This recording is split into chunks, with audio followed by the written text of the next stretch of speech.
Hello, everybody. My name's Catherine Duggan. I'm very proud to be offering you a few words for the event that you held on the 3rd to the 5th of November, the Global Conference of the Alliance for Healthy Cities.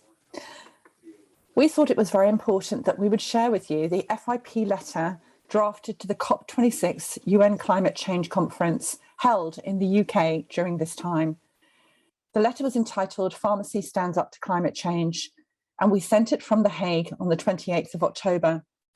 I shall now read you some of the text for your reference.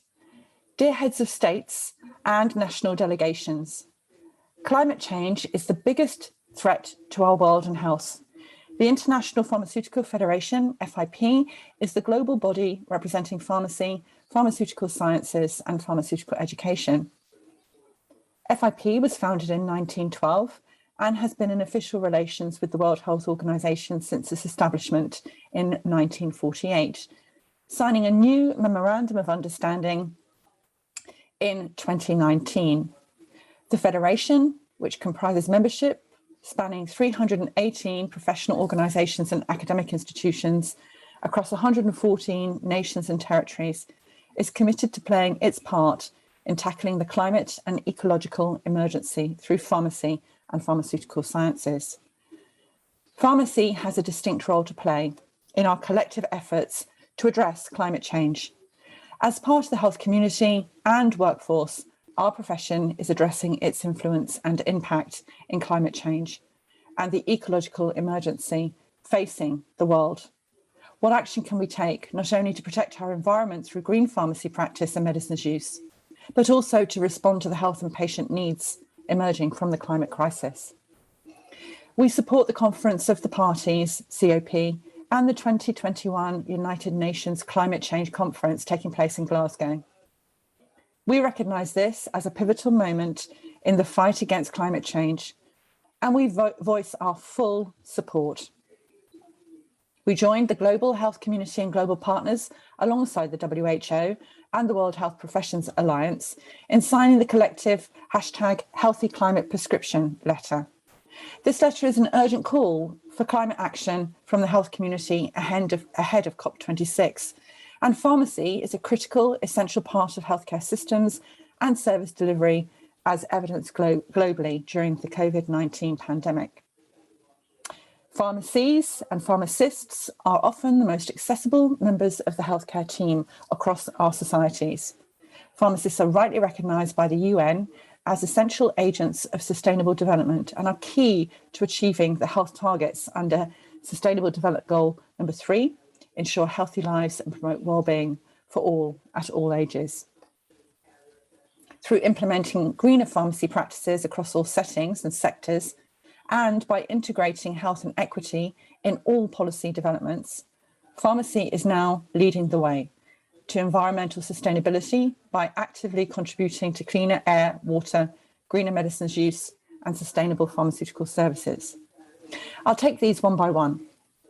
Cleaner air and water. Pharmaceuticals in our environment, especially in water, worsen the climate crisis and have pollution-related health effects. Trace medicines and pharmaceuticals leak into our rivers, our lakes, our water surfaces, and sometimes even into drinking water. Through responsible use, responsible prescribing, and responsible waste management of medicines, pharmacy can reduce pharmaceutical-related water pollution. In addition, air pollution is acknowledged as one of the greatest threats to health across the globe, and community pharmacists are essentially placed to rally against deleterious effects of air pollution, not only by responding to and managing respiratory illnesses and symptoms and preventative strategies. Pharmacists are ideally positioned to advocate for air pollution reduction through responsible use of carbon-heavy respiratory medicines, such as metered-dose inhalers and inhaled anaesthetics. The expansion of pharmacist roles in mitigating the health threats of air pollution is among several actions described in the FIP call to action, mobilising pharmacists across our communities to mitigate the impact of air pollution on health. And we made this in September 2021. Now we move to green medicines use. Medicines contribute heavily to greenhouse gas emissions around the world, and their inappropriate disposal contributes to contaminating our environment. The carbon emission linked to medicines use makes the rational and responsible use of medicines more important than ever. As the global experts in medicines, pharmacists have a critical role to play here as part of the wider health workforce. Rational and optimal prescribing and dispensing of over-the-counter medicines can lower medicines use related carbon emissions. This is in addition to minimising medicinal waste and ensuring safe disposal. The global spread of antibiotic resistance is another a massive priority for our world. Pharmacy-led antimicrobial stewardship contributes to more efficient and responsible use of antimicrobials. And this promotes strategic change that mitigate antimicrobial resistance. This is in community and in hospital-acquired infections and in the use of antibiotics in livestock production and agriculture. These and other green pharmacy practices are highlighted in the FIP report from 2015. That was entitled Greener Pharmacy Practice, Taking Responsibility for the Environmental Impact of Medicines. And in 2016, an FIP statement of policy was entitled Environmentally Sustainable Pharmacy from Practice, Green Pharmacy. This was adopted by national associations of pharmacy from around the globe. Finally, sustainable and equitable pharmaceutical services. Changes in the weather and the climate are increasing airborne, foodborne, waterborne, and vector-borne diseases and changing their global distributions. Climate change impacts are taking a toll on people's mental health, causing post-traumatic stress and anxiety and exacerbating existing conditions. And communities lose access to their daily health and medicines due to extreme weather events and similar crises. Pharmacy-led, people-centred care services can address these health impacts. Over the years, FIP has identified sustainability as a priority policy area for pharmacy. More recently, in September of last year, 2020, the FIP launched the FIP development goals aligned to the UN Sustainable Development Goals to transform our profession. FIP development goal number 21, sustainability in pharmacy, seeks to implement policies, regulations and strategies for environmental sustainability and to minimise the impact of pharmaceuticals and pharmacy practice upon it. The Sustainability in Pharmacy and Health agenda is a priority programme for both organisations.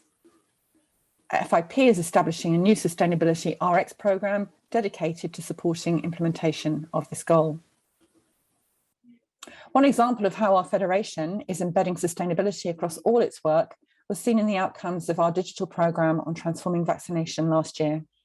Aligned with Development Goal 21, FIP has developed an action plan to put policies, regulations and strategies in place to ensure immunisation for all, but also to ensure sustainability of the environment and to minimise the impact of vaccination services on it. The plan includes scientific strategies and policies to maintain consistent supplies of vaccinations through the life course, while consciously limiting the negative consequences for the environment. We are aligned with the COP26 leaders in our commitment to this global battle against climate change and to supporting the pharmacy profession worldwide to play its role in climate action. We are committed to supporting all our members around the world to enable pharmacy to take purposeful action in the climate crisis. We support the work of our member organisations, such as the Royal Pharmaceutical Society in Great Britain, which has shown great leadership in sustainability agenda. We also support global groups and communities, such as Prescription for Climate, that advocate for the role of pharmacy profession in tackling climate change. We need to do this together. Together we are stronger. And we commit to working in collaboration within the profession, with other health professions and our global partners to stand up to climate change. It's so important, colleagues, that we do take this collaborative, strategic solidarity approach so that we can all make our difference felt and realised across our profession. Thank you so much again for the invitation today. I look forward to seeing you all again in the near future. Please take care and be well and be safe. Bye for now.